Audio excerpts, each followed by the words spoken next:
David Thompson, welcome to Keystone and the Best Ever Conference. We're here on the Capital Raiser Show live at Joe Fairless's event. Welcome, man. How are you doing today? I'm doing great. Great to have me there. I'm excited. We've had a good time, and looking forward to your questions and giving my background and see if we can add some value. Man, it's going to be so easy today, dude. All I'm going to ask you about is how you raised $100 million over the last, 10 minutes? Well, it took some time, right? I mean, it takes time to build up to that capability, but it's a lot of fun right now. There's a lot of people that are excited about the asset classes and the partners that we're doing business with, and so much of this business is really about trust and developing relationships. But once you have those in place, then that capital raising part comes a lot easier.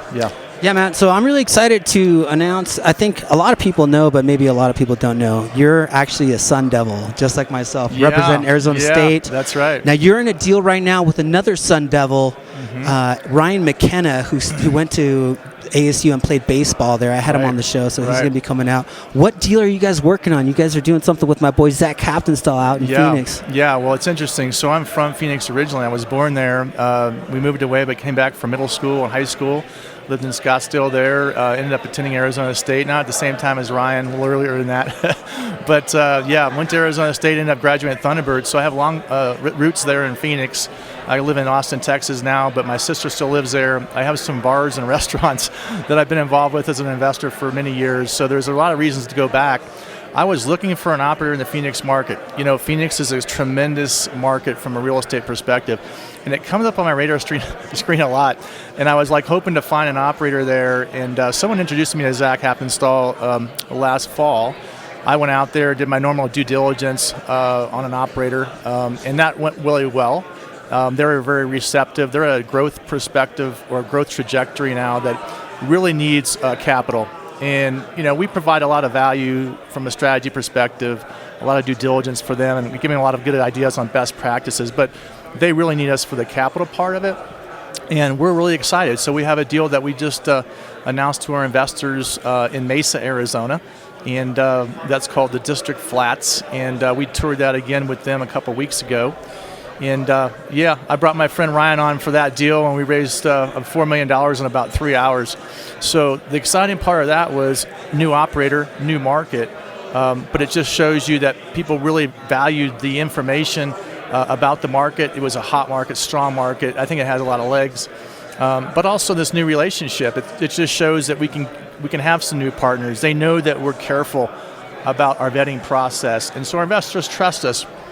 We're investing our own money in the deal, and so it doesn't surprise me that we're able to get that much interest. Yeah. So how often do you go out and seek a new partner to invest with, a new general partner? Well, so our mantra at Thompson Investing has always been around providing our investors with three areas. We want to provide investors with just different geographies, strong markets, or markets that make sense for us. We want operators that are singular focused. If it's multifamily, we want you focused on one or two markets. But we also like operator diversification. We all heard about the Bernie Madoff story. Certainly we do background checks on all our operators, and they're fine and wonderful people, and we don't expect that. But I think just in general, it's a good practice not to put all your eggs in one basket, not all in one city, not with all your one operators, and certainly not with one just niche over time. So we've branched out over time, and if we look for a new operator, we're looking for an area we're not covered in. So we're looking for, in Phoenix, we had nobody there. It's identified as a top market. So we knew we'd have some interest going in there, right? Makes sense for us, and it's just a nice complement to the rest of the portfolio that we offer. Yeah, Phoenix has got a lot of economic drivers in place, job growth, job diversity, rental income growth. It's just blowing up. A lot of people say that there's a recession coming, or at least a correction, but from a empirical standpoint, the data that I'm seeing just with my eyeballs, there's apartment complexes going up all over just my neighborhood in Central Phoenix. And I really love that market. So that's where Bakerson, I want to give a shout out to Bakerson who sent me up here. It's my team. We've done about 860 units all in Arizona. Awesome. And we're looking to expand as well. And this is a great place for networking. What has been your experience at the Best Ever? Is this your first time here? How many times have you come out here? Actually, no. I was in the inaugural one 4 years ago, and I go every year. And the reason is, First of all, there's a tremendous amount of talent walking around, right? Not only good speakers, but also great relationship building and networking. So, we started 4 years ago, and the first operator I started with and started raising capital for and supporting was Joe Fairless. So, it just made sense for me to come and support him and the Ashcroft Capital family. So, I feel like I'm part of that family. I've done 22 deals with Joe. We probably personally raised for him over $50 million in their deals. It's a wonderful partner, and so we want to come here. I get to see his team. I think that's the most important thing. I get to see his whole team. There's a back office person I deal with all the time who's wonderful, Chat Collins, and I get to see her for the first time after dealing with her for 3 years, right? So it's fun to do that. My business, Ruben, it's another good question here. My business is really around 3 tracks, right? So one is I like to find new operators. It's a great environment for that, right? I can meet operators, finding that trajectory in a market or a niche that we're looking for. So it's a great place to find that. The second thing is I'm looking for investors like anybody else. I tend not to find a lot of investors at these conferences because it's so active group, but it happens. I'm on stage. I spoke at this event in the first one. And, I just share people their model. I gave away a book, Riches and Niches, at this conference. Gave away 400 books. I'm getting a lot of good feedback on that, talking about how we do things. And I think the last track is there's a lot of people want to know how I did this business. How do I get into syndication? How do you do capital raising? And so I've built a client partnership program that helps support Thompson Investing and helps people grow a business around finding operators and doing the right things legally and just the whole infrastructure around that. So I'm also talking to people here that are interested in getting into the business. So it's a wonderful, rich environment for me. I got a lot of choices to talk to people about different tracks. Yeah. Yeah. What about scaling? With the coaching that you do you help people scale their business? Yeah, scaling for me is an ongoing thing. It's an apprenticeship program, so it doesn't scale real well, to be honest with you. And so I'm looking at developing maybe some modules, 5 to 7 modules that teach people who either had some experience with capital raising but just don't know how to take it to the next level. So that's what I'm going to be focusing on the next 2 or 3 months, putting together a program like that so I can satisfy anybody who's interested in coming into the program.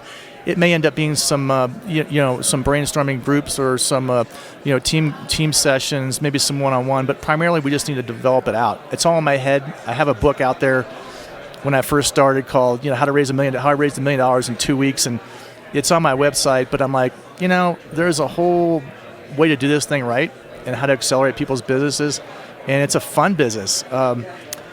One of my client partners mentioned ELF. Do you know what ELF means? No, I haven't heard that. What is that? You want a business that's easy, lucrative, and fun.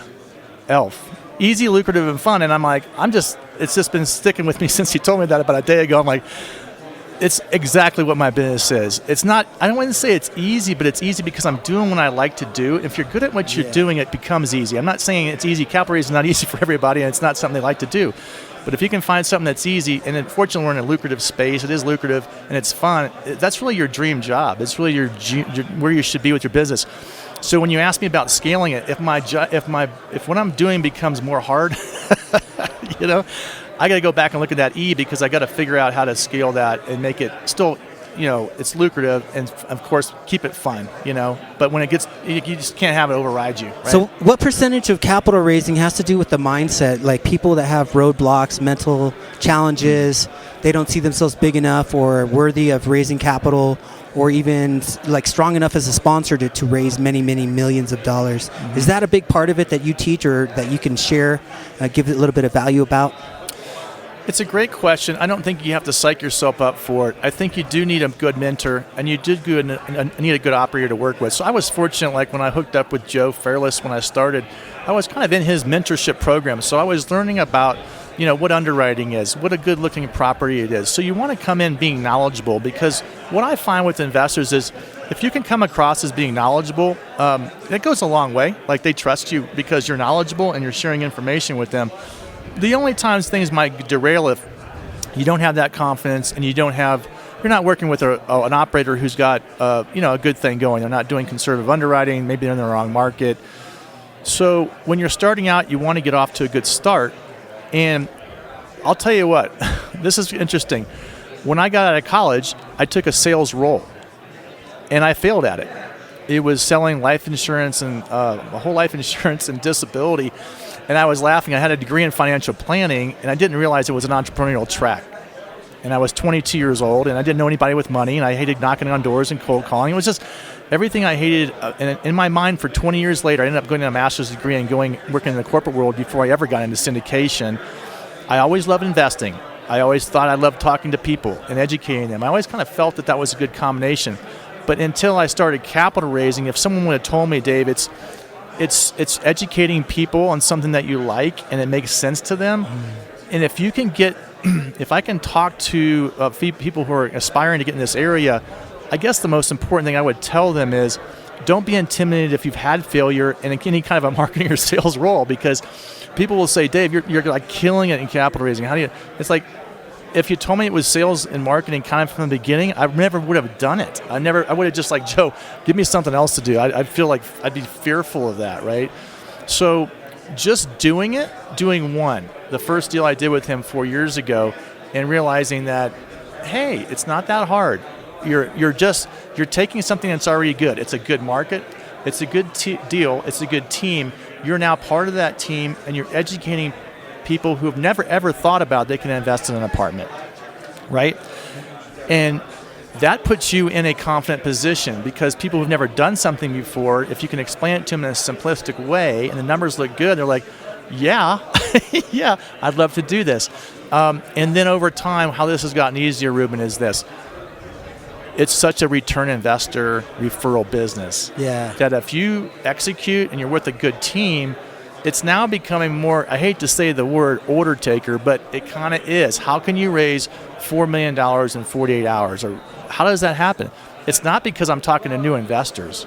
It's because investors are coming back on this deal and saying, Dave, we've been in other deals.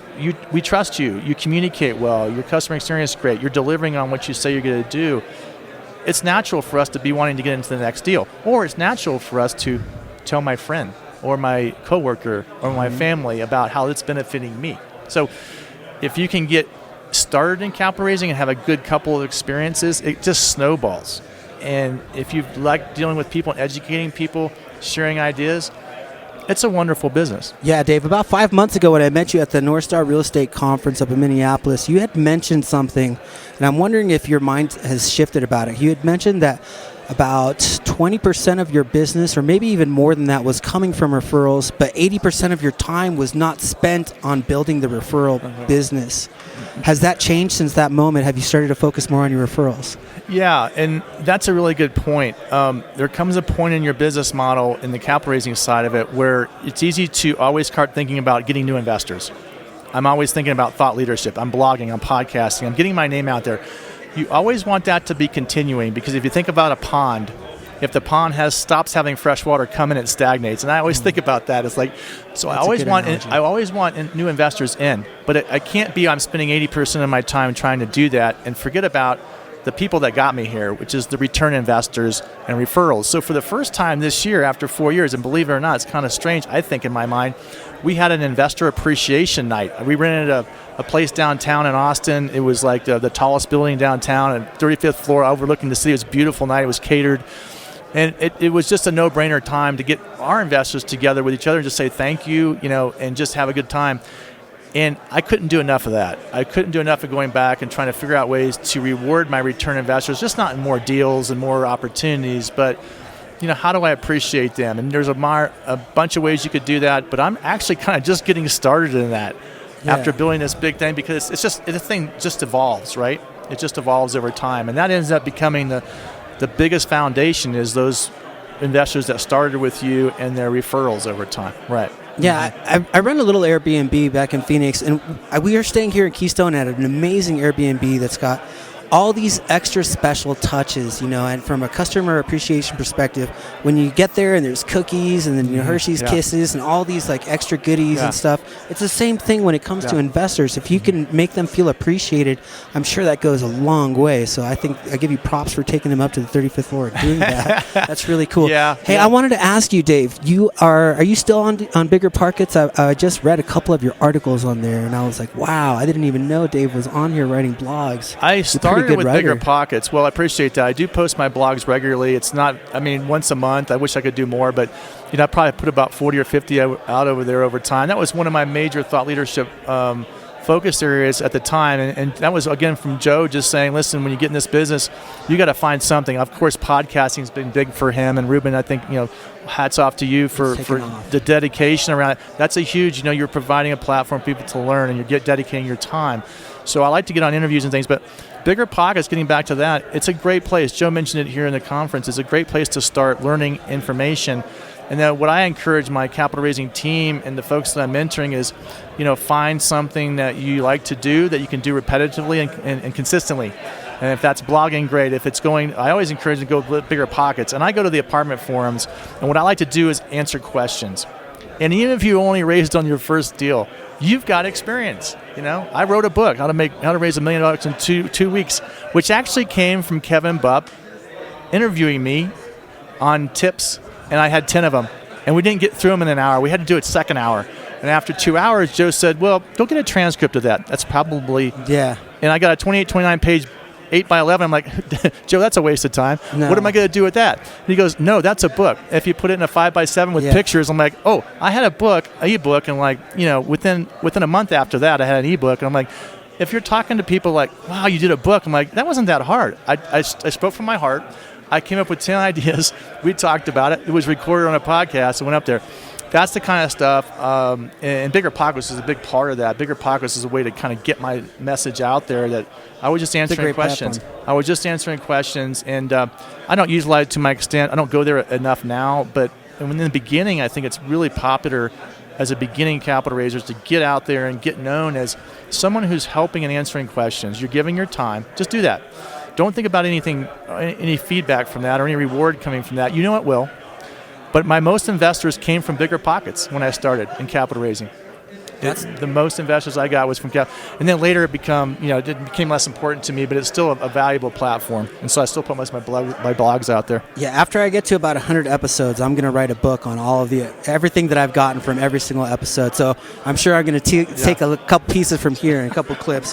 Hey, Matt, so there's this new segment that I've been doing. I don't know if you're listening to my show, but I run this thing. It's called the Lightning Round, and I add some music. But I'm going to go ahead and get started here. It's just like short answers, see how many of these we can get through. What's your favorite hobby? Well, I'd like to play basketball. I played basketball in high school, and I have a group of guys I've been playing basketball with for 22 years in Austin. It started when our kids were little. I'm just 6 months old. Some of them became friends. One of my buddies from there, his daughter, my daughter became best buddies all the way through college, and it was really, really crazy.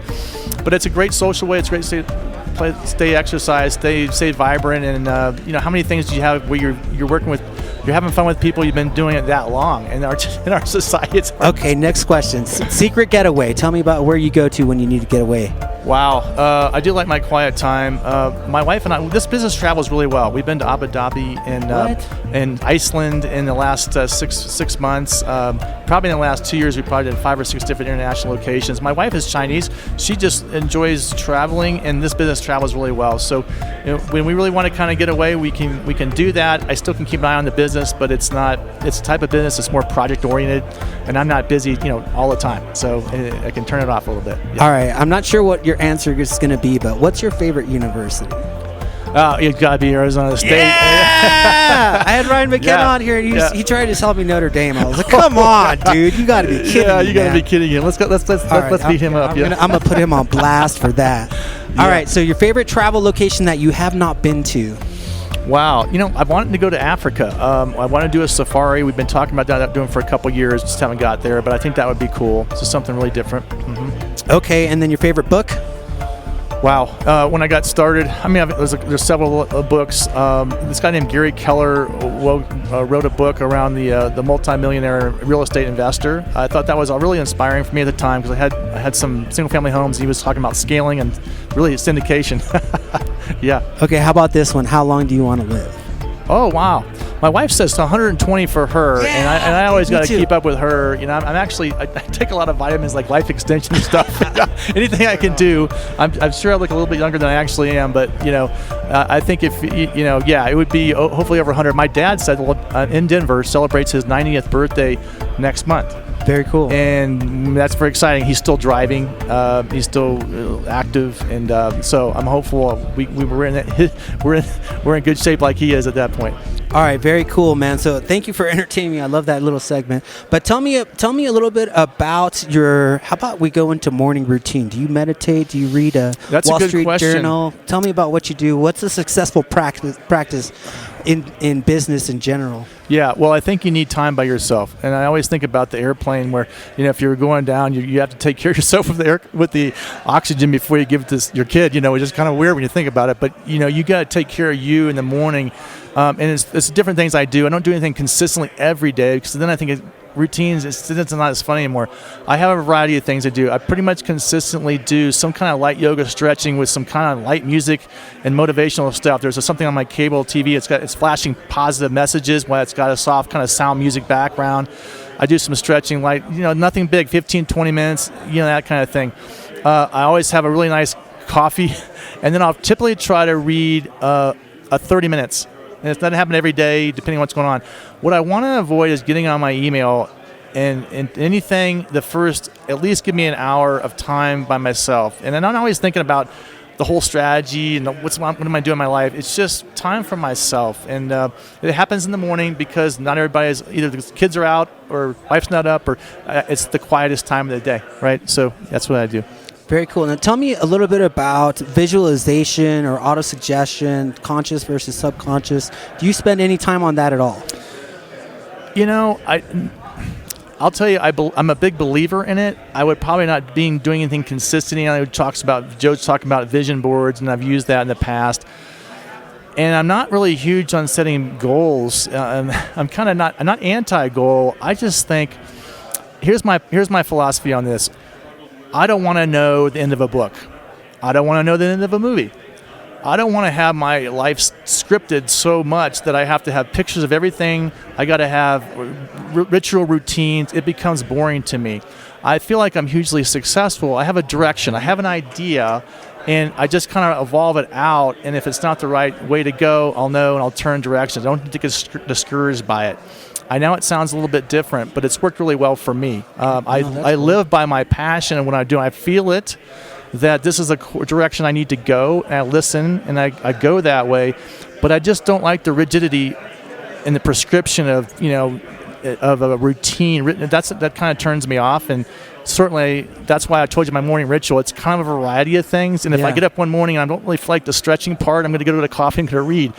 So it allows me to have flexibility, and I'm going in that direction, but not with the rigidity that sometimes can frustrate you if you don't do it. You beat yourself up. I didn't do that thing, and I beat myself up, and I get negative. I get in a negative framework, and that's not how I like to live my life. Yeah, David, I don't think anybody's going to say, hey, you're doing it wrong. I mean, you've got over $100 million raised. What is your total raise right now? It's got to be even our more portal than that. Says 100. I think 100, I mentioned it on stage. Is 139 million in 4 years.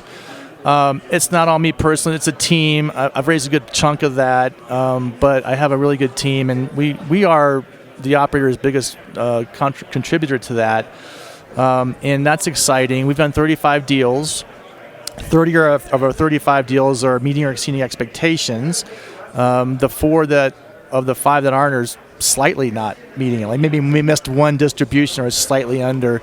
I haven't had any losing deals. Nothing's closed at a loss. We've had 3 exits, all between 25 to 40-some% IRRs. Again, I'm working with really good partners who are singly focused on markets that they know. They get really good broker relationships. They're conservative in their underwriting. And I'm in niches that are risk averse. Apartments, self-storage, mobile home parks, recession resistant to some extent, if you look at the data. Yeah. So we're careful about that. I expect that it's not going to be a perfect track record, but we want to be visible with that. It's up on my portal, so investors can see every quarter all these 35 deals, even if they're not in them. They can see how we're doing. Are we picking the right people and the right deals? We don't have to do these deals, even if they're partners. We've done a lot of deals. We don't have to do a deal, and that's what I like about my business. I can analyze it and say, I don't really like this one. We tend to do a lot of them because they don't change their criteria. They know their market, but. Yeah. Do you think multifamily is your favorite of those, self-storage, RV, and anything else? Well, multifamily resonates well the best with investors because we all lived in dorms in college, or we all lived in everybody, if you raise a hand in a group of people, have lived in an apartment, and they get it. It's a simple business model. I live there, I pay you rent, you take care of the services I need, make it clean, I'll stay longer. The rent's got to be appropriate, otherwise I'm going to leave. So you got to take care of the customer, but it's an easy business model.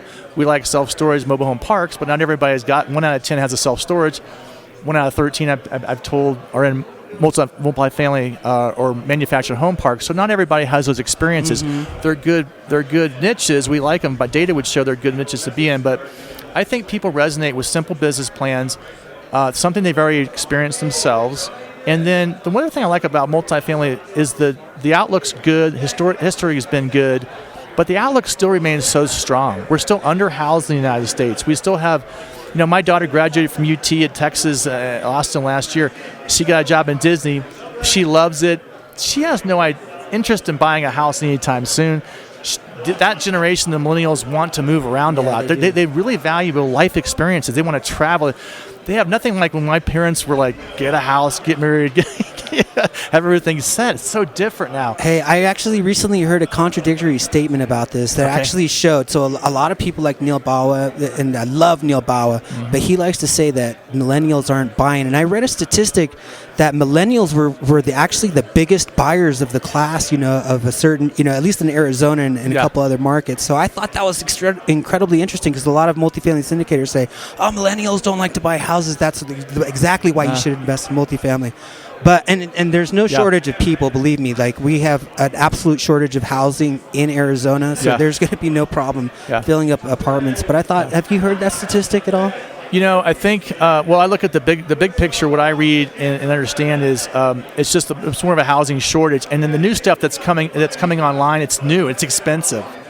So that's why we like the B class, is that, we think it's a little bit more recession resistant. We also think the boomers, I'm kind of a tail end of the boomer, but that generation, they're downsizing. Kids are leaving. They want lock and leave places. They want that experience too. It's not just a generational thing. It's a lifestyle that people want that flexibility. And so then there's so many more services being offered at these apartments that make it, people want to do that. And there's certainly some lifestyle choices. I can't afford the house anymore. I need the equity out to go live on. So there's a variety of things. Couple questions right before we wrap up here at Best Ever Conference. So I'm curious about your communication with your investors. What kind of stuff that you do that separates you? What's your feedback from your investors about the way that they like that you communicate? Well, the biggest thing is the operators that do it the best do it consistently. Typically, it's monthly for apartments. I have people doing it quarterly, and it's always more trouble with quarterly because people can't remember. Hey, when's the next report? 3 months, month. Do it monthly. Do it consistently. It's the 14th of the month. I work with Ashcroft. They do it, probably one of the best companies I work with around this. They tell investors the 14th. I'm also obviously getting them from the operator, typically the 12th or 13th. I get a chance to review them. Maybe I edit some things in there. I'm co-branding it with them and send it to my investors. The other thing I think in communications is, be honest with investors, but you don't have to tell every pimple that's going on. I don't want to see all the pimples in the kid's face. Hey, just clean it up and go out there. Investors don't need to hear all the dirty laundry. Okay, stuff's going on. I think I envision the duck on the water. The duck's smooth on the top. Underneath, the legs are happening. The investor wants to see the duck on top of the water. Cool, calculated. You're confident. Hey, the operator needs. They're making things happen. With their legs, they're moving it. But some operators bleed it a little bit too much, and I think I always encourage them, we don't really need to know how many visits you had to the office today, how many people came in. There's 9 people came in last month, and we released 4. I just want to know, are you meeting the rent projections or higher? What's the occupancy? Give it to me. Give the skinny. People are busy. Touch them frequently, but you don't have to give them all the dirty laundry. All right, Dave, tell the audience how to get a hold of you. Thompson Investing. It's all one word. That's my website, ThompsonInvesting.com. You can reach me personally at david@thompsoninvesting.com. And I think the best thing about our business so far, we've gotten big, but we're still boutique. So you can always talk to me. Shout out to the Capital Raiser Nation. Thank you so much. Please leave us a 5-star rating. Also, man, real quick, man, you got any last tips or things of gold nuggets from your coaching program that you want to share with the audience? The number one thing is partner with experts. I see too many people out there, they go to a conference, they meet someone that's their same personality. They hit it off. It could be friends. They don't do enough time analyzing, if I'm going to be a partner with this person in any capacity, what is their skill set and what's the other person's skill set? If someone's really good at the extrovert part of it, another person's maybe more good at analytical, that might be a good marriage. But if they're both extroverted, you're going to go find another person who's not. So don't just take it on the surface. Evaluate and be careful. I've been successful because I've definitely chosen the right partners, and I have a whole vetting process around that. But you don't have to do that right off. But eventually you want to get there. You want to make sure if you're going to go this direction with someone, and the reason why I partner, not just partner, it's experts. I want to partner with experts. All right, cool, man. We're going to wrap up. Thank you so much. Shout out to Joe Fairless and Ben Lapidus, man. Thank you so much for giving us this platform to do a podcast. Thank you so much. And awesome. Dave, awesome Ruben, thanks for having me. Yeah, I appreciate the time. It's been awesome. Next time I get to ask you about your first capital raise, though. Okay, we'll do that. All right. Thanks, Ruben. Take care. Peace and strength. Bye.